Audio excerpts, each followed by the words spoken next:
Okay. So, yeah, they did that, and I actually spent my Thanksgiving with the Coverts. Oh, that's nice. Yeah. Mark and Alexis, and over at Mark's parents, Ken and Marlene, they hosted Monterey and I, and we had a great time. They probably figured, the honeymoon's coming up. We could deal with them for a couple more days, and then we're off to the Caribbean. Yeah. We don't have to see us. Yeah, that's exactly. True. Yeah. Well, and they just gave Ken and Marlene an excuse to buy a 25-pound turkey. So, and I've still been eating leftovers. Oh, cool. Because turkey sandwiches after Thanksgiving are it's an American staple.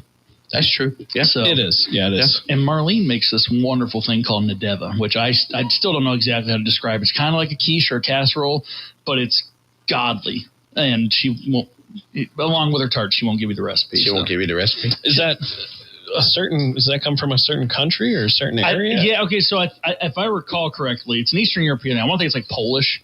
Okay. And she's Long Island. She's from Long Island in New York. Or her family is, but yeah, I'm pretty sure it's a Polish dish. Okay. Couldn't spell it if I needed to, but sure. It's good. It's like bacon, eggs, bread, onions, bacon grease, all cooked in and bread. They dice up bread. Yeah, it's amazing, TJ. All right. You have to take my word for it. I will take your word. Just look at him. I was going to say, if there's anyone here we could take their word for. Hey, listen, I got to tell you this. So we went to the game on Saturday night. Harry got his first ever experience of the teddy bear toss. Okay. Oh, checkers game. Okay, yeah. We'll get to that in a minute. We'll get that before the show's over. We'll get to that. But here's what I got to tell you. So I already know where this is going. He's talking about after the game. We got invited out to eat with Harry and Monterey after the game. We went to P.F. Chang's. Okay. So we ate dinner. That's my first question, but all right. Hold on. What was your first question? Mrs. Suarez was thrilled about it. Yeah. Oh, yeah. No, I like going there, too. Yeah. Okay. So, anyway, the four of us have dinner. No judgment. Yep. I get in the car to go home. Okay. And Daniil says, now I know why you all call him the menu. Why? You ordered everything off the menu. How many things did you order? I ordered the stuff... I ordered the chef's piece just like you, except you got asparagus appetizer. No, that was cauliflower. Thank you, though. Cauliflower. I'm sorry. Hey, that's healthy. You got another appetizer. Yeah, but he didn't eat it because it was too spicy. Oh, it was too saucy. It was too saucy. Hold on. Too saucy. Yeah, it was like drenched in sauce, like drenched. Okay.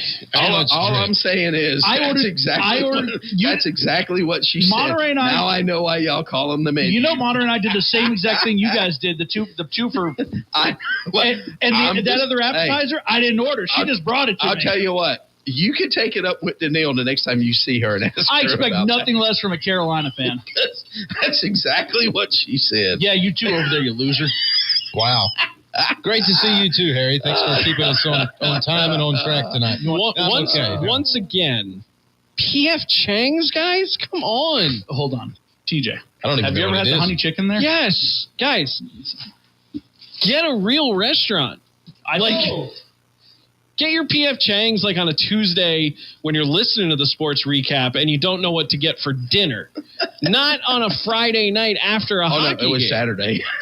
Even worse. Go to a real restaurant. There are plenty in the area. Hey, ask him where he was going to go. Burritos and ribs and Troutman. Okay. I mean, I'm happier with that than P.F. Chang's. My stomach usually isn't. Should have went to Heavenly Hoagie.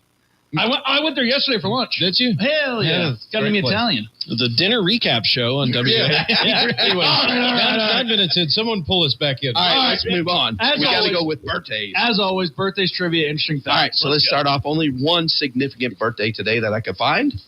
None other than Aaron Rodgers, quarterback of the Pittsburgh Steelers. Wait, that's today? Yep. So he's what's he, 45? No, wait a minute. He is 43? 2 or 43. Yeah. 42 or 43. I think it was born in 1983. I think that's what I saw. He is 42. 42, right. There are not many NFL players that are older than me. All right, so let's go with a couple. Let's go with some NFL trivia here. And this is significant for today. On December 2nd of 1951, the Philadelphia Eagles set a record in their game versus the Washington Redskins. They had 25 of a particular thing. It is the NFL record. Penalties. Nope. Batteries. It's a positive thing. Oh, it's a positive thing? Yeah. First downs. What type of first downs? Fourth down conversions. No. What type of first downs? It's first downs.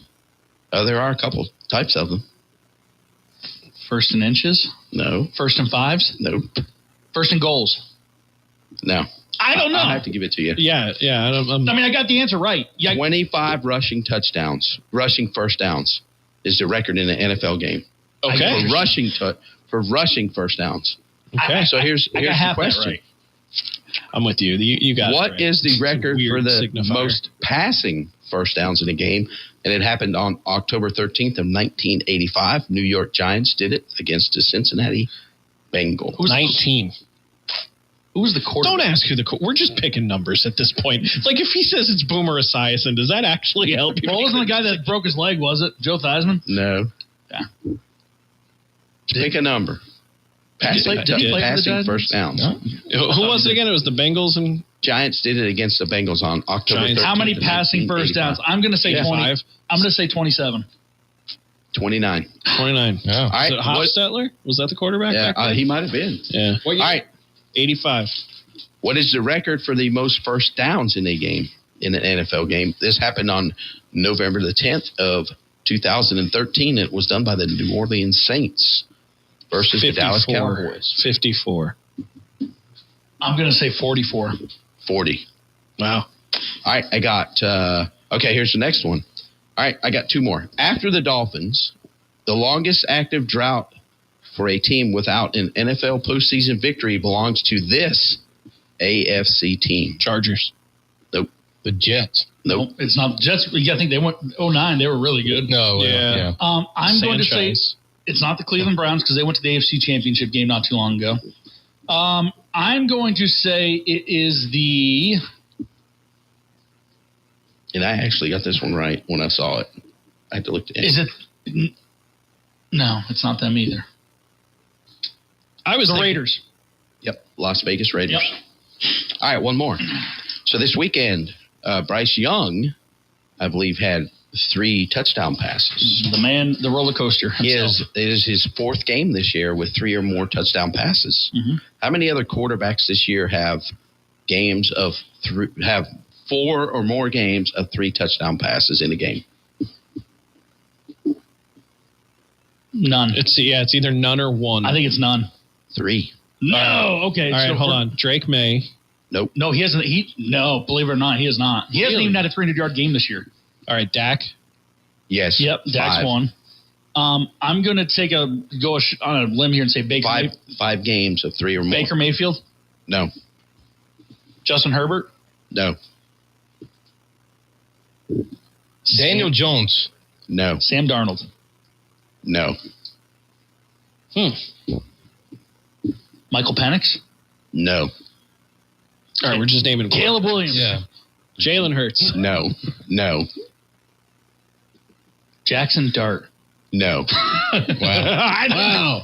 Oh, Josh Allen. Duh. No. What? Lamar. No. Okay. Hold on. Do I need to give them to you? Bo Nix. No. What? This is ridiculous. 3 or more Trevor touchdown Lawrence. passes.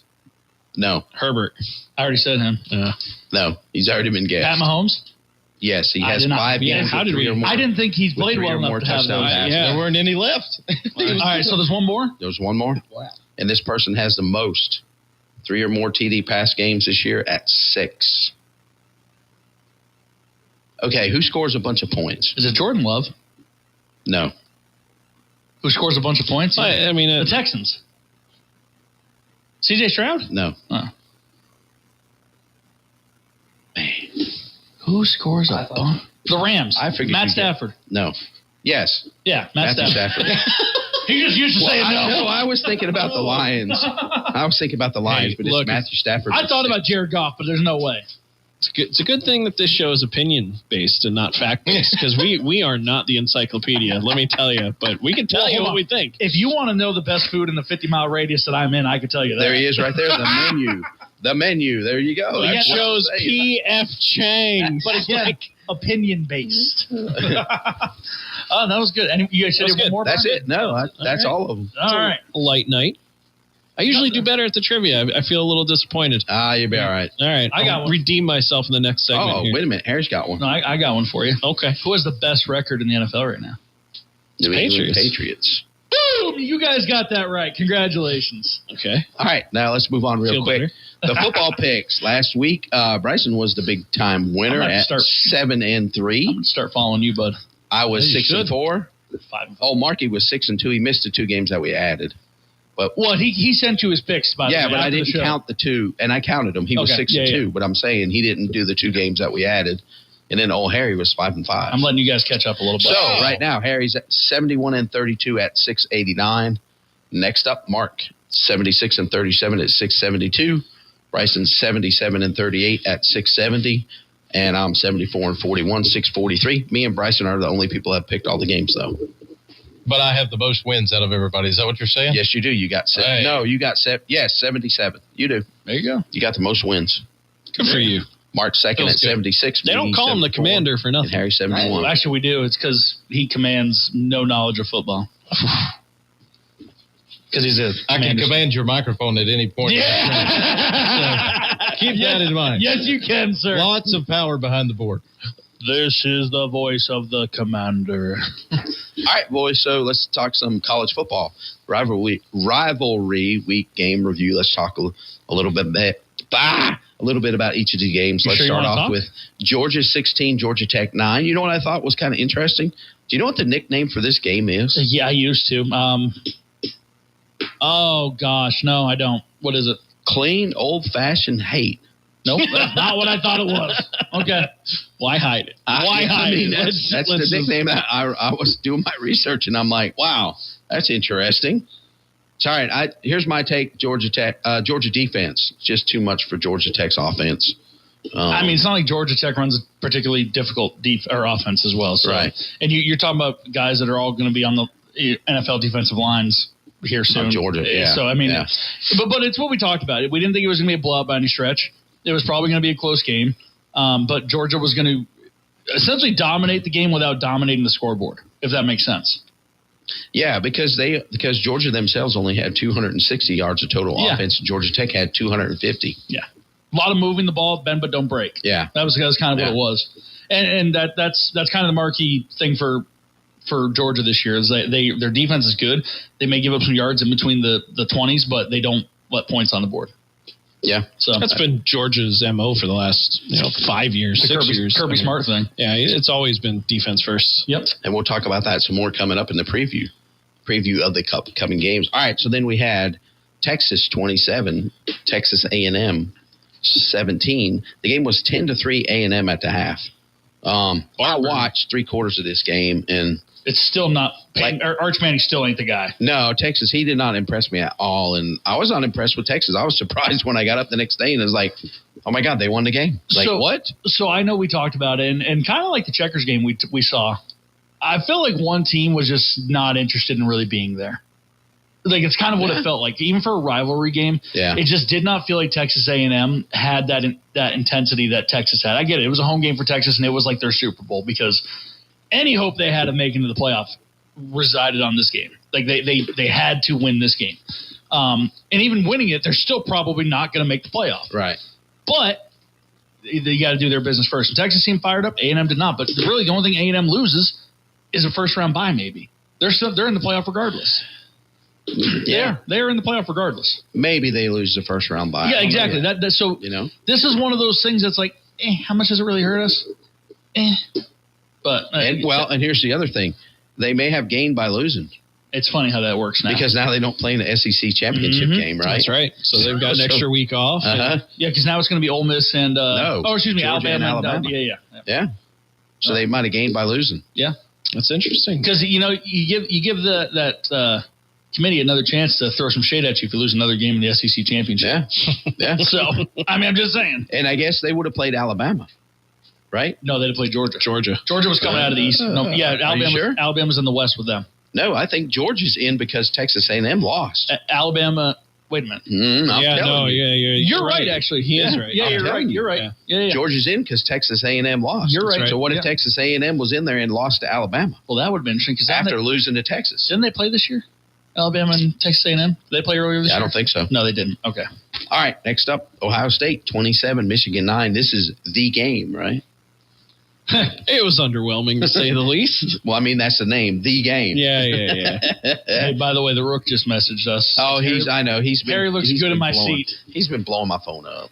Right now? He's on his honeymoon. And he's sitting on a beach drinking a Mai Tai. And no, he didn't send you this one. He sent me another one. He sent me one that says, "Send me the outline. I want to make sure I still get my picks in." Nope, he's on honeymoon duty. Alexis said he ain't doing diddly squat. How many picks do you guys make a week? It depends. How many are we going to make this week? 6. Mark, you're going to go 0 for 6. I'm making your picks. Notre Dame against Indiana State. Just kidding. Go ahead, exactly what we should do. The guests should pick for Mark. Hey, that's a great idea. That's what should happen. All right. Hey, just real quick in the Ohio State-Michigan game, you're right. It was underwhelming. I'll give you one stat two that really tells you all about it. Total yards, Ohio State 419, Michigan 163. Time of possession, Ohio State 40 minutes and 1 second, Michigan 19 minutes and 59 seconds. It's easy to win a ball game when your opponent doesn't have the ball. Right. All right, and then let's tell that to Chip Kelly. Remember that whole thing? We don't need to be out there for 18 minutes a game. Yeah. We're just going to go out there for 45 seconds, and we'll have a good, well-conditioned defense. All right, and then last up, Vanderbilt 45, Tennessee 24. Wait, I'm sorry. What? Last up? Last rivalry game, yes. I think USC and UCLA played each other. Yeah, but they weren't on our list. That's your fault, not mine. Well, we're not reviewing it. We'll talk about it. Go ahead. Vanderbilt 45, Tennessee 24. Andy had 582 yards of offense. I lost this game in the pick'em. I had faith in Tennessee. By the way, on that note, did you see the news out of the recruiting world today? No. The number 1 QB commit who is going to Georgia next year flipped his commitment to Vanderbilt today. Really? Wow. The number 1 quarterback in this class this year flipped it. I think he was a Georgia commit. He flipped his commitment to Vanderbilt today. Big things are happening in Nashville. To be fair, the kid he's from Nashville, so it doesn't hurt. Yep. But yeah, look it up, TJ. See if you can find that. But my internet's a little slow. Oh, why is it still? Yeah. So listen, Vanderbilt's a lot better than people give them credit for, and myself included. They are a good football team. I think that was their moment to go in there because that game was at Knoxville, right? I think so, yeah. Yes, it was in Knoxville. That is a big program win for them to go in there. And now, again, talking about that's their Super Bowl. I mean, Vandy was in the play. I think looking at the playoff, but the win, the win definitely obviously helps their cause. Yeah. And I'd say Tennessee's always been kind of the big brother that's bullied the crap out of them for a while. So to go up there and get that win, that's a big one for them. And I mean, good for them. But yeah, the fact they went up there and won it convincingly too is impressive. And I think also this week or since that game, they announced the coach has re-upped, right? Kind of expected that. Yeah, he's going to stay there. Yeah, right? Yeah. If you want to talk about coaching carousels, I can go on about my Penn State Nittany Lions. Well, we'll wait till we'll get down here. When we get down to the bottom, I'll let you get in there. All right. So let's go this week's USC UCLA. Yes, you have to talk about it. I'll just say this real quick.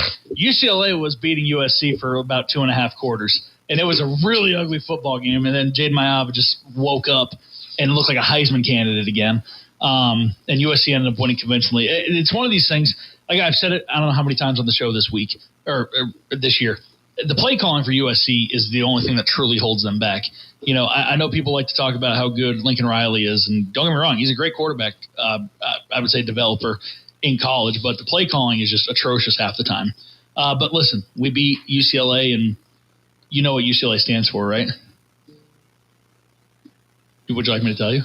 Yeah, sure. I can't say the second word, but it goes something like this. You blanks lose again. Whoa. So... Yep. All right. And that is how it goes. So here's the game. You get ready. You're going to make Mark's picks, right? I'm ready. Let's go. All right. So here we go. First up, Big 12 championship game on ABC Saturday at 12 noon. Number 11, BYU against number 5, Texas Tech.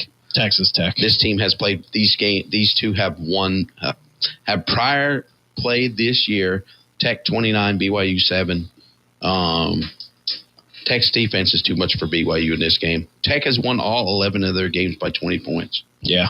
I think BYU's got too much going on. They had their head coach, Sitka, was rumored to be in line for the Penn State job, and then all of a sudden pulled his name out of the running and all this other stuff going on that I think that's too much of a distraction. Harry? Texas Tech. Yeah, Texas Tech all the way. To TJ's point, there's too much noise. To your point, Texas Tech has a defense that's just unbeatable at this point. And I don't know how you could pick BYU with confidence. All right, so a quick question, Harry. We talked about maybe Texas A&M losing their number 4 seed. Texas Tech wins this game. Do they become number 4 and hop over A&M? Well, no, wait a minute. A&M is 3 right now. 4 would be Georgia, correct? No, Georgia's 3 right now. Oregon Texas is Tech. 4. No. A&M is 7. Which poll are you looking at, AP? Well, I'm talking about the college football they just poll. released the playoff rankings, Okay. and so I'm trying to get pulled Yeah, up. literally at 7-10, they just released it. So, okay, here's the top 10. I can't see 11 and 12, but 1's Ohio State, 2 is Indiana, 3 is Georgia, Tech is 4, Oregon is 5, Ole Miss 6.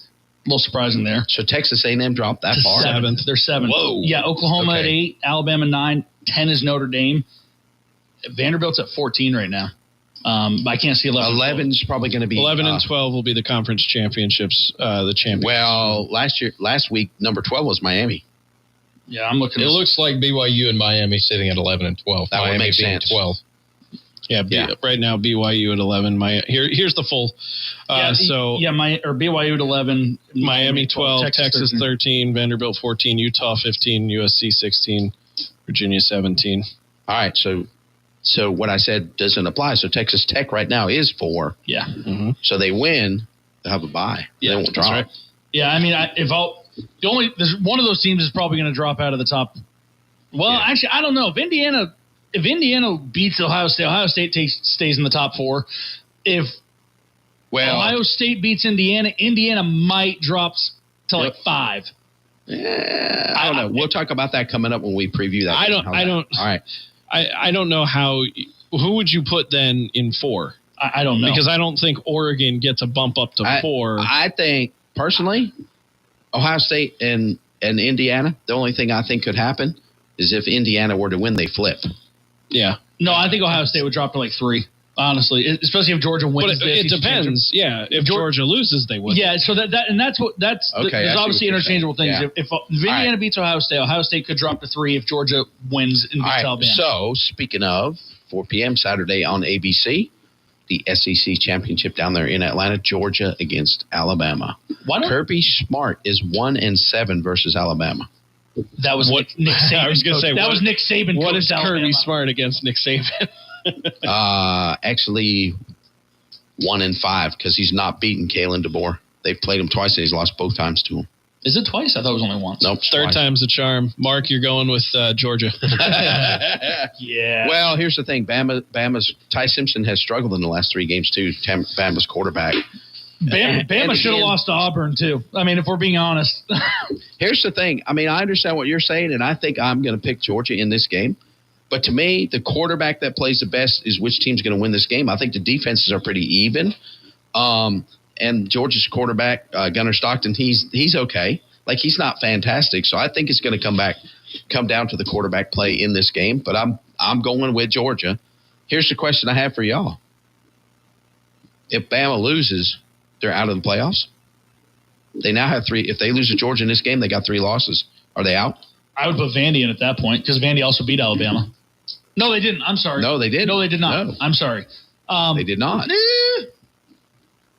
I mean, I'm not putting Texas in there over Alabama. I can tell you that. Vandy would be the only team I'd even potentially question. So, no, I don't know. I think So right now, where's Bama in the rankings? They're going to be what, number 9 or number 10? Alabama is currently 9. If they lose, I would probably still have them in the top. So they're 9. So you're saying even if they lose, they'll still be in 12?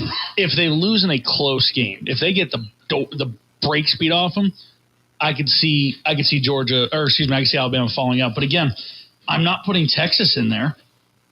and I'm not putting Vandy. I would consider Vandy over them, but that's where the committee's going to have an interesting choice. Because again, I could consider Vandy putting them and taking Alabama out at that point. But that's a hard sell because head to head, Alabama's got the win over Vanderbilt. It just at that point it comes down to composite rankings, resumes, all that stuff. We've been in this position before with Alabama, and right. There's something to be said about them being in these positions in the playoffs and in the national championship chase. The NCAA doesn't not want them there, but it's true. This is true. If it was me and I had the vote and Alabama got the break speed off them, I would put Vanderbilt in. If it was me, okay. Do I see that happening? No. So I just don't know if there's a way Alabama gets out of the playoff talk. I think if they lose, it's iffy they're actually in there. Honestly, ask Florida State how they felt about that last year. I don't. Ooh. All right. I don't. But I mean, honestly, Brian, think about it. Do you think Texas is in over them? Because to me, absolutely not. Well, Texas got 3 losses too, but who do you got with 2? You got Miami in there with 2. But Miami's in regardless. They're sitting at 12. No, they're not. Because think about it. Miami's sitting at 12. You got to put in one of the group of 5 teams. Yeah, you got to put in the conference champions. So you got to kick out one of those teams. That's true. Okay. So you got to kick one of them out. Right? Here's the thing, and we could think that we have it all figured out. And then all of a sudden the committee comes in and goes, "Nah, we just don't like that." So okay, let's play this out real quick. Say Alabama loses, right? I got BYU losing to Texas Tech, so BYU's out of the conversation. All right, so there's your Alabama spot. Exactly. However, neither Virginia or Duke is in the top 12. Are you putting the winner of that game in? Because then you got to kick somebody else out. Because that's another conversation. God, this is why 12 teams has been. If Duke wins the ACC championship, does the ACC have a team in the playoff? Well, don't they have to? No. They don't. If you go and look, the playoff says the 5 highest ranked conference champions. It doesn't say they have to. That's the power of 4 with the highest rank. It says the 5 highest ranked conference championships. If Duke wins that championship, guess what? The Sun Belt champ or one of those other conferences might be ranked higher than Duke. Well, okay, so and then they would be. When you really think about it. Well, but then they wouldn't have to put Duke in. So okay, right now, who's the highest ranked team that's not Power 4 that's probably going to win a conference championship? It's either probably going to be James Madison, Tulane, or North Texas. Okay, so I'll tell you this right now: Duke wins, they're gonna jump North Texas and JMU. If Duke wins, that's my guess. Tulane. That's going to be a tough sell to get Duke over them. That's my honest opinion. All right. So anyway, let's go. This is going to be interesting. We're all going Georgia, right? I'm going Alabama. I'm going to offset. Alabama? Hey. All right. Hey. Roll Tide. All right. Next up, 8 p.m. on Fox, the Big Ten championship game, Indiana versus Ohio State. Let me jump in here real quick. I got a couple of good friends who are big Ohio Staters. One of them, Harry, who you actually know. Devin. So one of my buddies, Josh Reich, says he thinks Indiana might have a chance. I text both of them. Do you think Indiana has a chance? He says, Ohio State's on a roll. You know, they beat Michigan. They're on a high. But here's what Devin says. Devin is interesting. I asked Devin if Hoosiers got any chance. And he said they do. Yes. Of course they do. He said they're tough. They're old school spread offense, multiple attack style defense. And in last year's game, OSU scored 2 special team TDs, which you can't count on. I'm going to tell you this right now. If this is this is probably going to be the best of the Power 4 championship. This is probably going to be better than the national championship game. Let's be honest. I don't disagree. And here's the thing. Indiana, for everything they did last year, and then they got the break speed off them against Ohio State last year, and everything just kind of fell off. They took a lot of grief over that. Like, they're overrated. Blah, blah, blah, blah, blah. They took a lot of crap. This year has been almost like a revenge tour for them. And they have executed to every T that they have needed to thus far. I mean, really, they have not had one slip up. They beat Oregon, Penn State, and Iowa on the road. Mm-hmm. And they also throttled Illinois after everybody was like, Illinois is this year's Indiana. Blah, blah, blah. Yeah. Do I think Ohio State's going to win the football game? I do. Do I think it's probably going to take every second of that game to get the more points than Indiana? I do. Yes, I agree. This will be the best team this year. Up till this point, this will be the best team Ohio State will play. This will be the best team either one of them has played. And here's the other thing. So the most complete team in the nation right now is Ohio State? Yeah. You agree with that? If they're not, it's Indiana. Who's the second? Yeah. Who's? If you look at the most complete team in Ohio State's number 1, who's number 2? Indiana. Yeah, exactly. So that's what I'm saying. Like, the only thing that worries me is this is when the lights are going to be the brightest on Indiana this year. How do they play in that moment? Yep. Do they step up and embrace it? Which I feel like they're going to. Well, and just like you said, it's been the revenge tour. How much does that get in the way of what you're actually there to do? Sometimes you just get so fueled by anger and emotion that you completely, the wheels just fall off. Yeah. And go ahead. I was going to say, that said, just for the sake of uniqueness, I'm going Indiana for Mark. I like it. And Mark would probably tell you he would. I guarantee if Mark's listening, he'd probably tell you he'd give Indiana a really good shot to win that football game. And I do too. I think I'm going to pick Ohio State, but if Indiana wins, I'm not going to even be surprised in the least. Man, I'm not so sure I don't want to pick Indiana in this one, just because everything we've talked about, and maybe the stage isn't too big. But here's the other thing. They were there last year, right? And Ohio State is the school that's been there a bunch, and they play big-time football all the time. They got the pedigree. So they were like, okay, we know what's going on here. Indiana gets there last year, and they're like, whoa, what are we doing here, right? They're definitely going to be more knowledgeable. They're going to be used to the experience. They're going to be more knowledgeable. They're going to be used to the experience. I'm sure they have a bunch of players that were there last year that can even take the guys who, hey, by the way, And then here's the other thing. This might be the game, even though I just found out I think the Heisman voting has to be done before the game starts.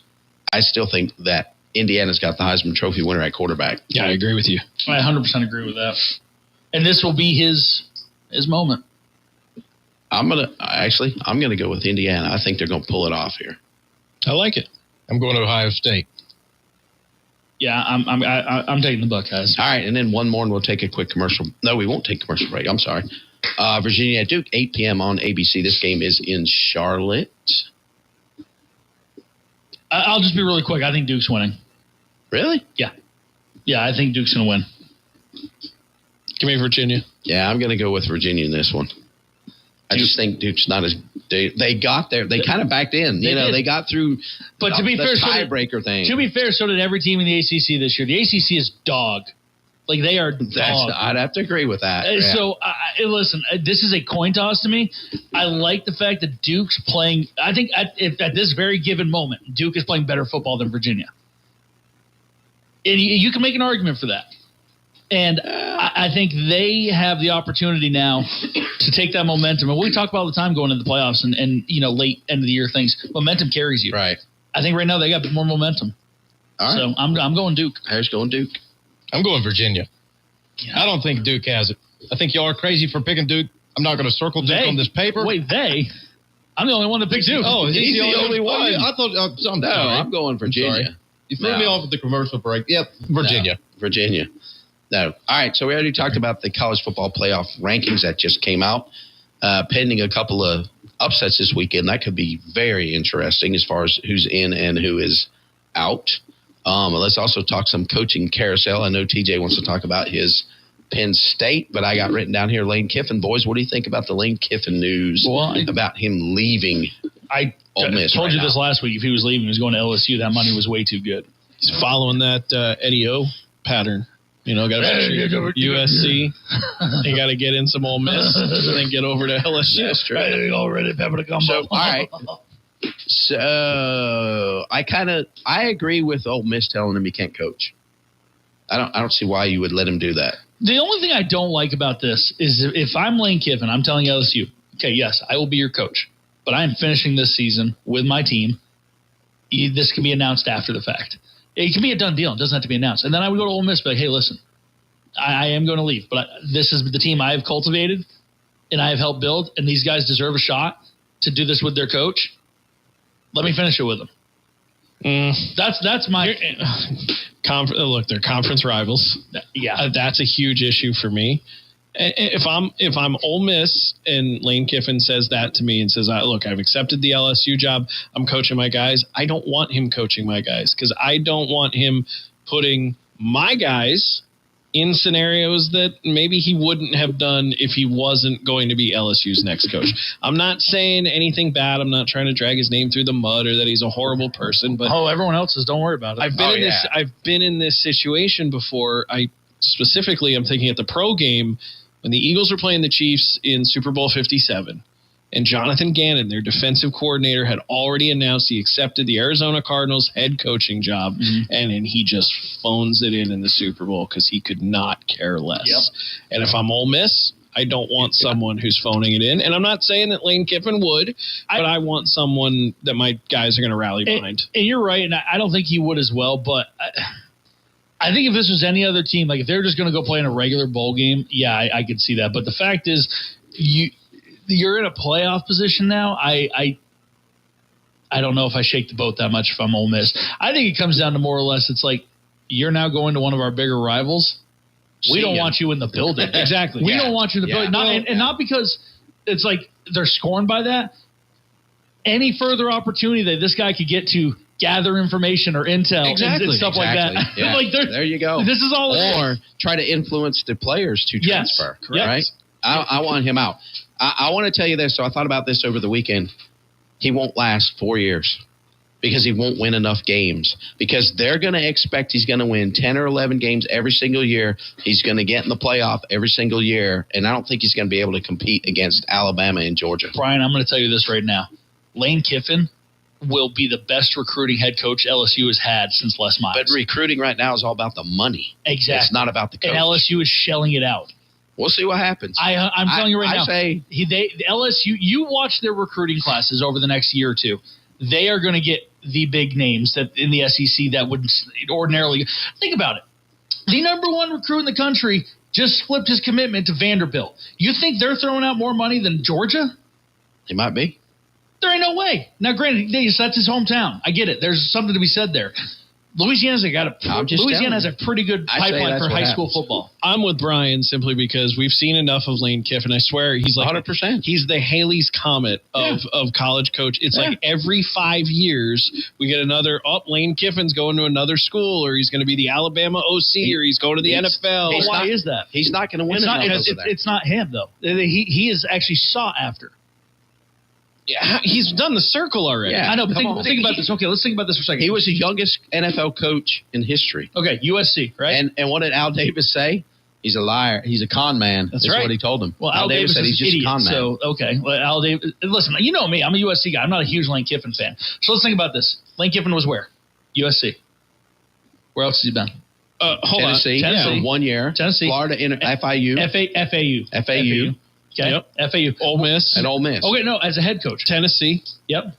FAU. All right, here. I got it pulled up here. So as a head coach, 07-08 Oakland Raiders, 09 Tennessee, 10-13 USC, 14-16 Alabama offensive coordinator, 17-19 Florida Atlantic, and then Ole Miss, and then LSU. I'm going to tell you, since he had his days at Alabama, he is a much different coach. Yes, his reputation has not been great before that. I'm going to tell you right now, his days with Nick Saban have changed him. He just wears it. He's going to wear out as well. All right. So here's what we're going to do. We're going to take a quick commercial break. Write this down. We're going to step it up to the NFL. When it comes time to repair or replace your electrical, heating, air conditioning, or other HVAC equipment, there's no better company to call than KM Electrical, Heating, and AC in Statesville. As an authorized Trane dealer, their professional staff members are all highly trained in the latest products and services and are committed to prompt project completion and high-quality work.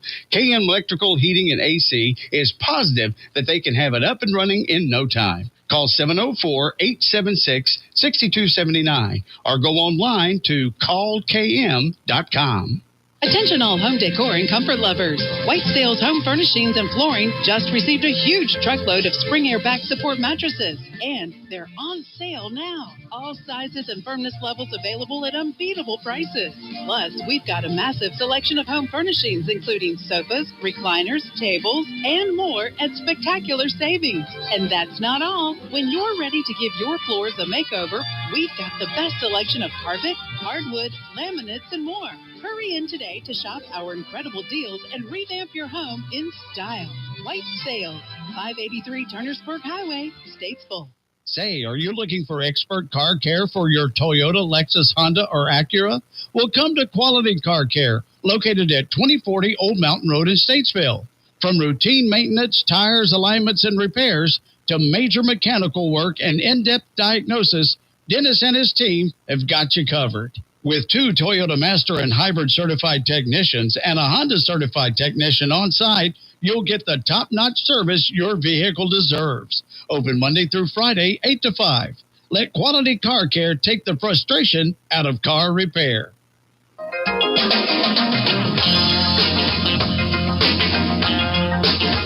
And welcome back to the Sports Recap Show here on 92.9 WAME. Live from the Rain Man Studios of Sigma Hill Drive. This is Harry the Menu Nostrant, joined by the voices of the Sports Recap Show. Bryson the Commander Davis, and also our engineer, not just the voice. Dual threat boy over there. the professor, Brian Suarez. And again, we are a Big Mac short of a full meal here today. So we brought in none other than TJ, get the puck out of here, Chillot. Ooh, I like that one. I like that one. I don't know that I want to make that official and permanent. Let's don't get that printed on business cards yet, but I do like it. So, yeah. Leader in the clubhouse. Yeah, I like that. We just got done breaking down some college football news and some picks there.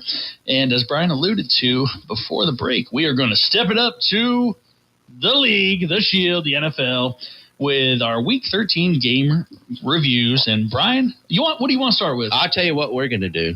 Since we have a special guest right here. We're going to talk about the Eagles first. We're going to let him review the Eagles. Bears 24, Eagles 15. Unless you want one of us to go first so you could get an idea of what we're talking about. When did the Bears become decent? This year, obviously. This year. New coach. Bears are mid, I'll be honest with you. And I know they beat my Eagles. I will be honest with you. But the Eagles are not playing well right now. Look, you've got to have a lot of things go right to win football in the NFL. When you are actively working against those things, you're not going to win. When you have an offensive coordinator who never called plays before in his life get promoted, and from his passing game coordinator position, which, oh, by the way, they had a terrible passing game last year, if you remember. Never called plays before. Let's go ahead and get him up there. Doesn't run motion, can only run draws and inside zones to Saquon Barkley, which is why he's not having a year. When you have all of that, and then you just have players like Jalen Hurts missing his throws, you have players dropping balls, you have an offensive line that's supposed to be one of the best in the NFL that's just falling apart. And I don't mean that in terms of injury. I just mean in terms of skill set. Continuity. A little bit of injury, too. Yeah. At the end of the day, when you have all that stuff, you have everything working against you. Don't make it easier on your opponents, and that's just what Philly does. All right, so you brought up Saquon Barkley. I believe last year he had 2,048 yards rushing. That's right. Something like that, right? Right now he's on the pace to get a little over 1,000 this year. The Eagles are 30th in the league in running play action pass. So how is a running back supposed to, when there is no threat of a fake, how is a running back supposed to do anything when you're just running them inside zone? And everybody will say, Tank Bigsby this, Tank Bigsby that. Because when Tank Bigsby is out there, the defense is just assuming, they're not giving the ball to him. Yeah. So it's just because Bigsby does. He's averaging, I think it's 6.5, 7 yards per carry this year. He's got a lot smaller sample size than Saquon. But my point is there's no pre-snap motion. There's nothing to throw off the defense to the point where when the Eagles line up in 12, 13 personnel, they know it's going to be a Saquon run between the tackles. Just pick a side, and it's easy to stop. It's easy to predict. They're not using him out of the backfield either. I mean, he's such a good running back just in terms of total yards from scrimmage. On screens, on wheel routes, just nothing. Absolutely not. And that's it. That's it. There's no creativity. Bears 24, Eagles 15. Real quick, I'd just like to say, TJ, real quick, how many yards rushing did Saquon have last year? That's what we just talked about. 2,048. Yeah. He's tied for 16th in the league. He's on pace for a little over 1,000. He's at 740 right now. He has 4 touchdowns. And I'm going to tell you this right now. If I was a guy who had that sort of year last year and my numbers have fallen off like that, and I'm seeing Jalen Hurts rush for every touchdown at the 1 yard line. Yeah, it's not happening, but that's fine. I mean, no, but honestly, he did that last year. Yeah, but Saquon was getting his too. He was, because he was breaking. If you take off the big breakout runs that he had, which is pretty much one per game, and then there was a handful of games where he had 2 of them, Saquon didn't have that many touchdowns last year. He was not the touchdown machine outside of those big ones. Because when you get inside the 5 to 3 yard line, it's going to be the tush push. Oh, by the way, I'm a fan of the tush push. Obviously, I'm an Eagles fan. I know the rest of the world seems to hate it. I don't care. You can't even do your one signature play right without a fumble. Like, stop. Like, I just don't understand. I would love to say this is the perfect time. Coaches love to say this. Let's get back to basics.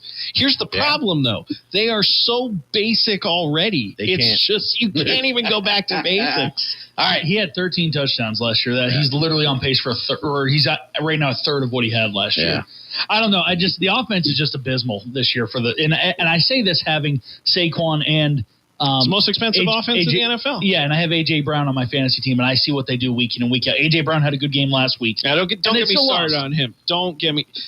His whole diva thing, I'm not getting enough catches. Okay, fine, we're going to force it to you, which is coaching malpractice 101. 100%. First of all. 100%. They do it 2 weeks in a row. He gets his. The team loses, and all of a sudden he's quiet. Yeah. He's not talking about how bad things are, and it's just. And this is why it's the rule of sports and superstars on one team. There's only one ball. That's right. That's right. All right, next up, I'll go next. Carolina 31, the Rams 28. Now, it's crazy because this is something Big Steve mentioned last week on the air, right? That this would be the most Carolina Panther thing to do is play terrible against the 49ers and lose, and then come up and beat the Rams. Big Steve. I mean, they made Stafford, especially that one drive. Stafford had 2 interceptions and 3 passes. Yeah, he throws a pick 6, then completes a pass, and then throws another interception. And then at the end of the game, as they're trying to tie the game, he fumbles, right? Yeah. They hit him from behind, and he fumbles. The defense was on point. The NFL script was in full effect. I mean, he was right. You can't write this chaos. No, but we've talked about this. If it's not an AFC East team, really, outside of the Dolphins, I mean, you think about it, the Saints, the Panthers got blown out by the Patriots. They got blown out by the Bills. Yeah. They have not been blown out by any other team in the league. No. So it's just strange. The Panthers are an anomaly where it's like, yeah, sure, any given Sunday or Monday or whatever other day they play football in the NFL, they can beat just about anybody as long as they're outside of the AFC East. Yeah. And this year, it's very because they got blown out by who? The Patriots. Yeah, and the Bills.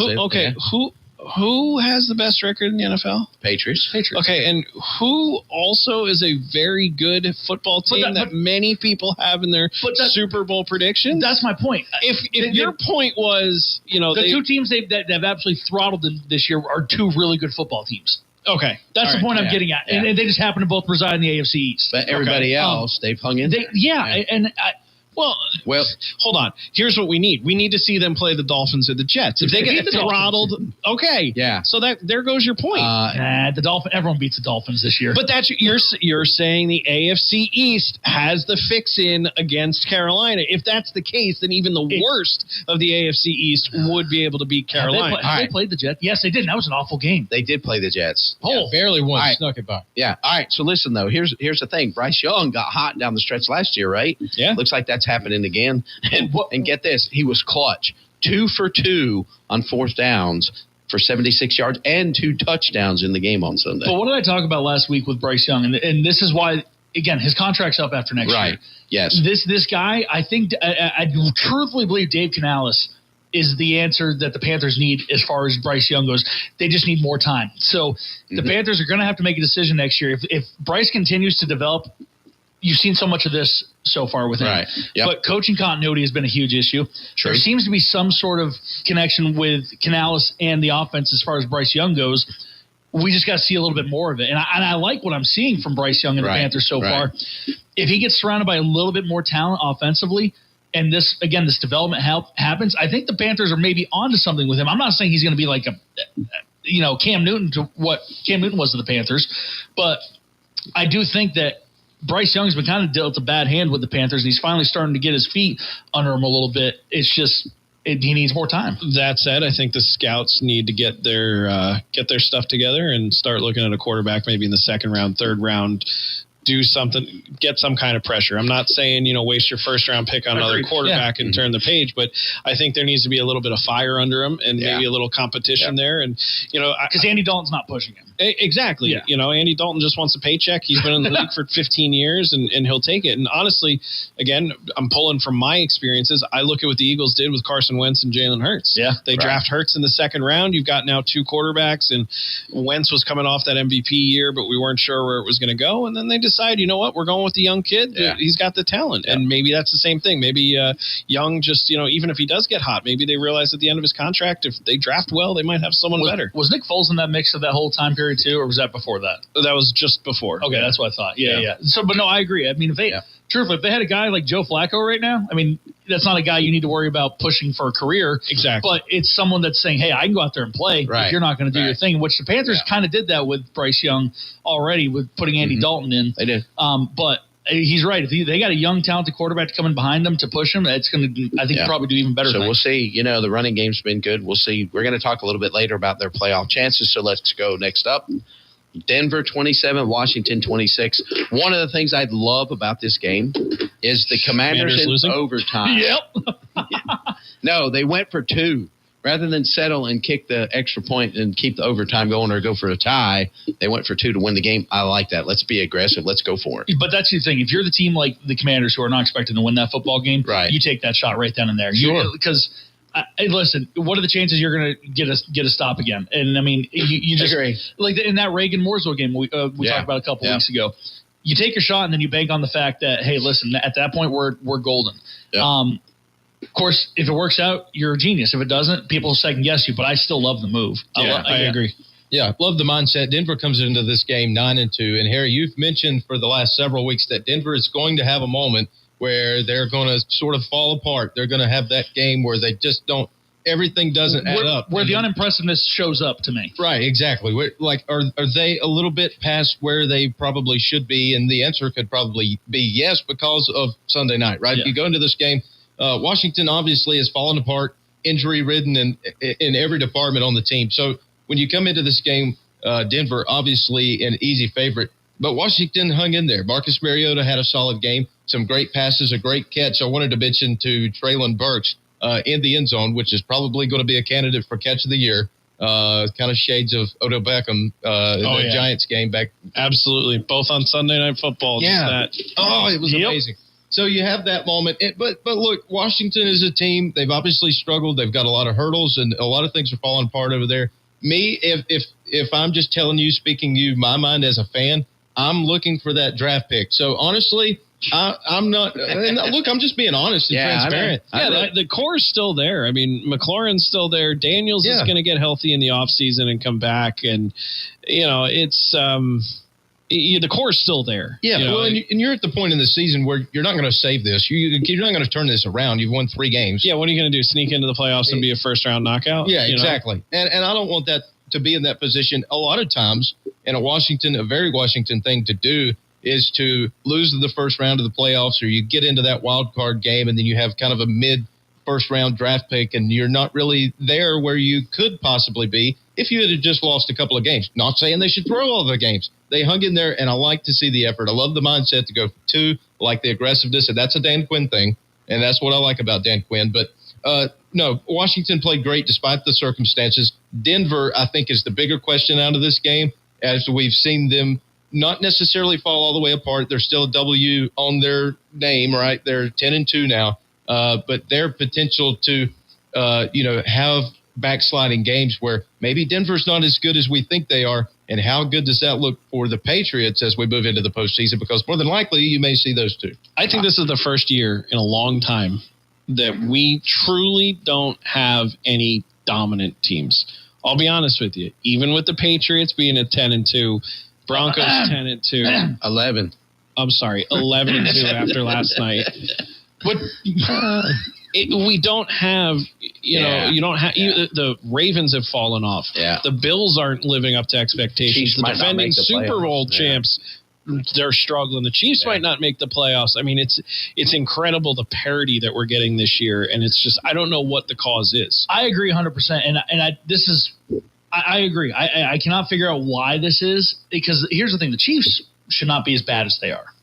It's almost like that's a fluke. But I'm going to tell you this, and this is kind of a weird thing. Do you play fantasy football? Of course. How's your team doing? Good. Okay. I have a roster, and I'm going to show you after the show. I should be undefeated.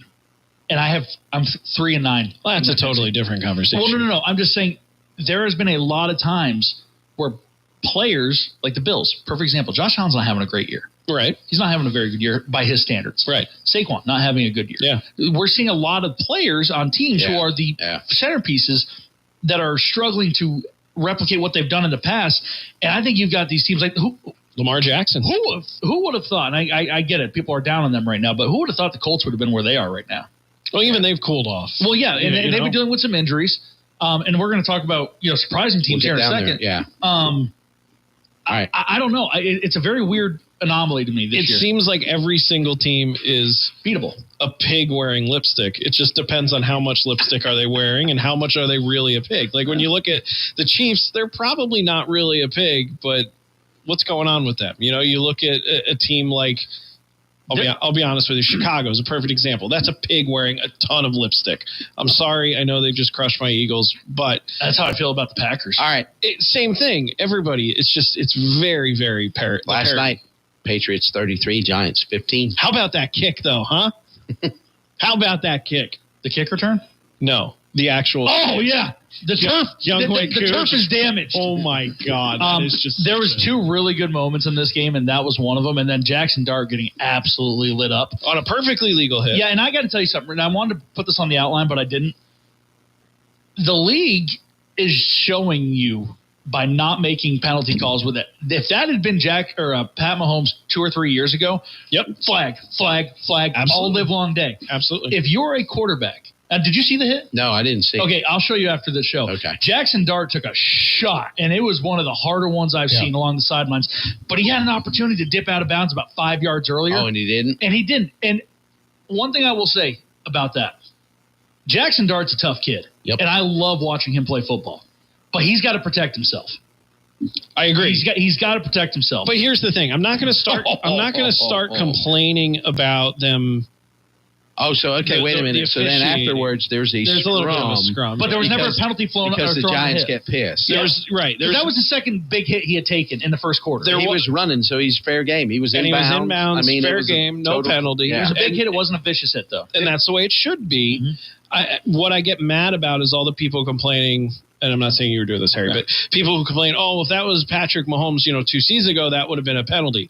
I just said the same. Well, they Tom fixed Brady it. 10 years ago. That was the problem. There was this issue, and now they fixed it. That was 100% by the book, clean hit. And I was going to say real quick too, is that this is the way, because the quarterbacks took advantage of that for a while. For a while, they were taking advantage. And Mahomes was the worst. Exactly. And I will tell you this right now: Jackson Mahomes went out on a press conference, or after the game, and did an interview, and he said, "No, I'm not mad about that." He's like, "We're not playing soccer here." Yeah, he's Jackson Dart said that. Yeah. I mean, I love this mentality. I hate it for him as far as he's going to get eaten up. But Bryson, what were you saying? Well, then that was my comment. I was going to ask if you'd seen the post game interview, because I thought it was interesting what he said. Like, he's proving he's got that mentality. It's football. I love you're going to get hit. Honestly, even if deep down he's thinking to himself, that was a cheap shot. You just don't say it. You go out on the podium and you just say exactly what you say. I should have run out of bounds. Exactly. Truthfully, he's probably one of my favorite rookie quarterbacks in a while. I hate his haircut and I hate the way he dresses, but I'll take it. I love his play style. That's right. We could argue that he could have a better balance in making the decision to run out of bounds or what's expected to be a big hit. But that's what your rookie years are for. Yeah, exactly. I mean, look, he said it perfectly in the post-game press conference. It was a big hit, but I like the way he handled it. Yeah, all right. Agreed. But anyway, we won the game, and it was very good. Yep. All right. Let's move on real quick. We got 2 games we're going to pick. The Commanders go to visit the Vikings. Toilet bowl. Oh, man. Who's your quarterback? Mariota, hopefully. Vikings. Vikes. Here's the thing. As much as I think the Vikings are going to win this, I've also seen this I've seen this episode happen in the NFL way too often where a team just gets blasted, and Minnesota couldn't put up any points last week, and then the very next week they go out and put up 60. Like, I've seen that happen too much that I almost want to sit there. I feel like I'm playing blackjack, and I'm playing the odds. I'm not actually playing the team. I will say Washington, but it would not surprise me if Minnesota just comes out and rips. You notice how he said episode? Does that mean you think the NFL? Wait, so you're taking the Commanders? Yeah. Okay. Yeah. Even though it wouldn't surprise me, I've seen this show. I've seen this show before. Harry, who are you picking in in this sports one? in general? Harry, What? who are you picking? I'm going the Vikings. Yeah. I'm going with Washington. All right. That's crazy. All right. Next up, real quick, Eagles. This is crazy. Eagles and Chargers. Eagles, just because the Chargers, depending on the status of Justin Herbert, who may or may not be playing in that game. He's had hand surgery today, and he's supposed to play because this is the Monday night game, right? He's listed as day-to-day. They don't have to tell you what his official status is for the first time. No, it's his left hand. Left hand. The problem is with his left hand, and this happened during the entire game on Sunday, he had to take every single snap from shotgun. He could not get under center. So I think that changes their game plan. Yeah. But even at the end of the day, especially with Herbert being injured on his hand, I don't see the Eagles losing 3 in a row. I don't see the Eagles. Even if they come out flat and play their worst, I think they're still a better team than the Chargers. Yeah, the Chargers have been a weird team where, like, at times they've been good, and then there's just times that's like dog crap. All right, next up, everybody's on Eagles. Yeah. Hey, Eagles. Yeah, Eagles. Phil, All Who's right. Mark picking? Eagles. He's getting all my picks. Okay, perfect. Yeah. All right, so here we go. Top 5 teams right now. I'll give you my top 5. Go for it. Pats, Broncos, Rams, Seahawks, and I can't believe I'm going to say this, Packers. I can make an argument to put the Eagles back there at 5, but the fact they've lost 2 in a row. Patriots. Patriots, Broncos, Rams, Seahawks, Packers.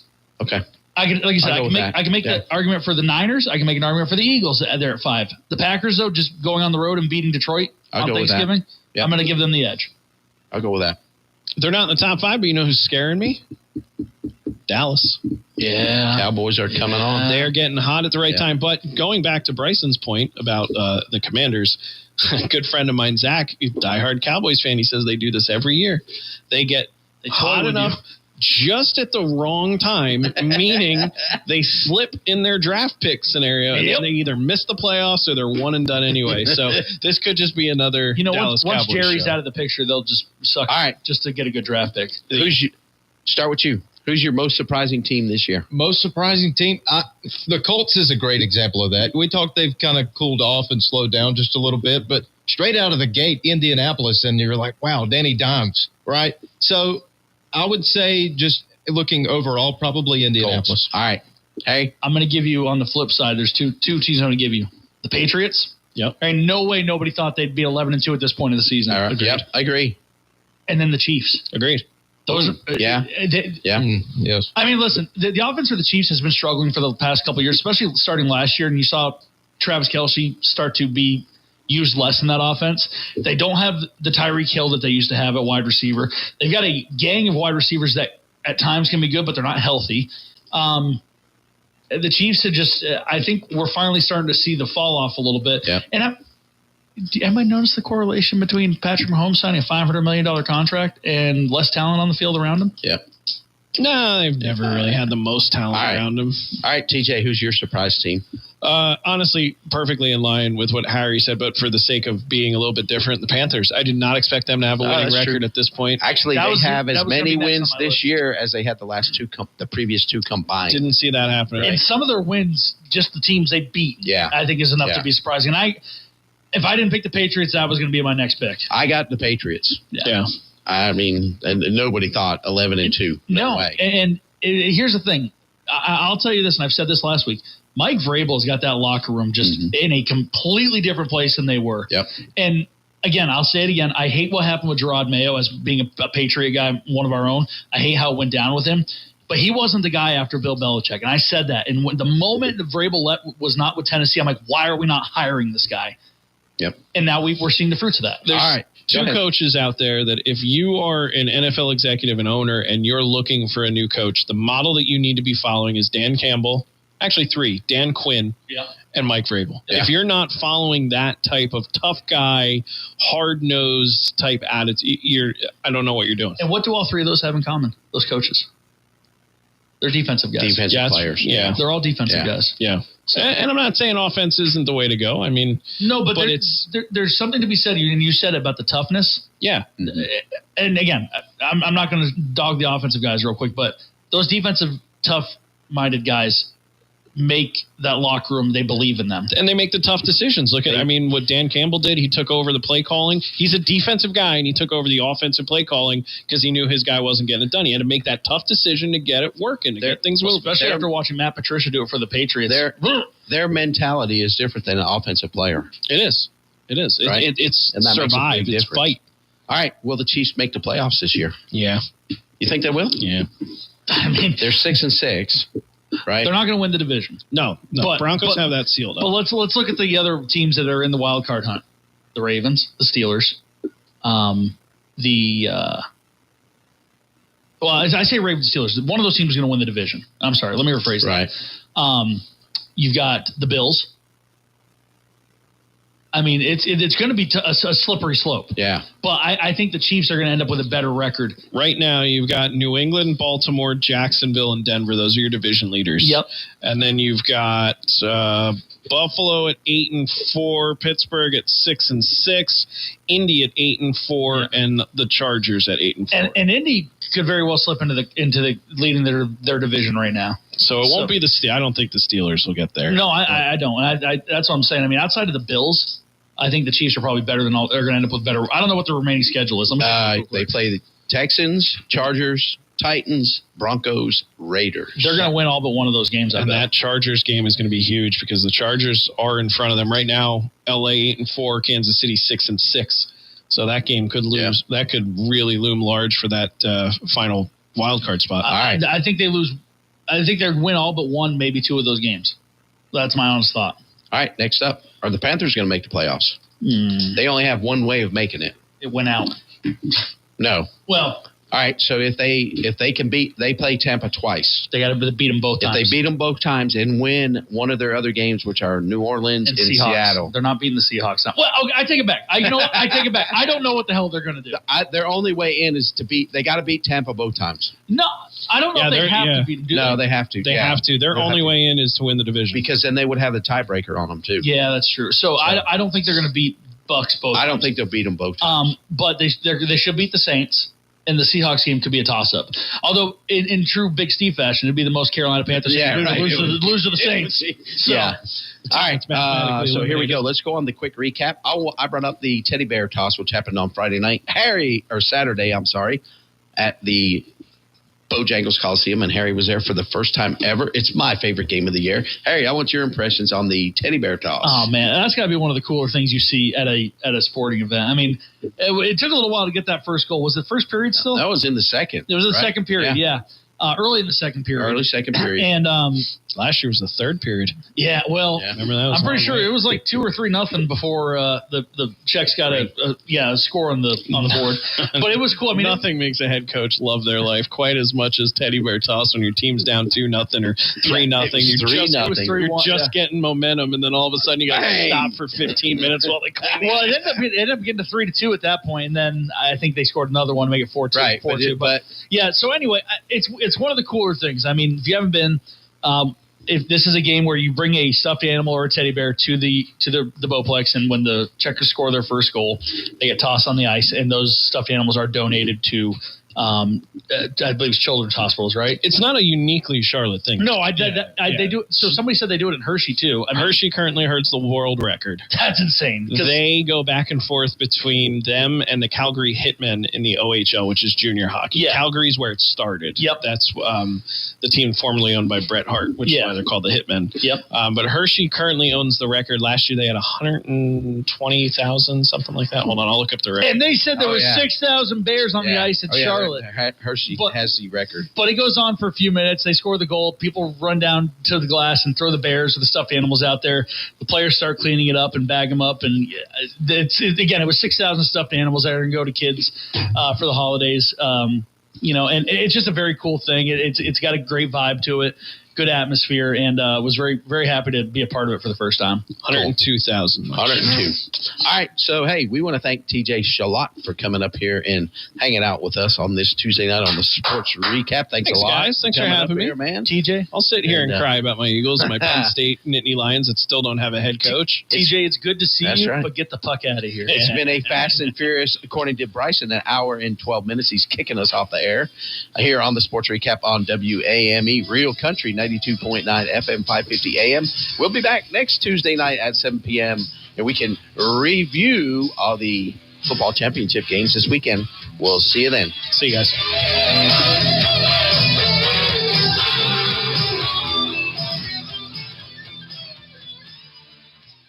Real Country is 550 AM WAME, 92.9 W225BD, Statesville.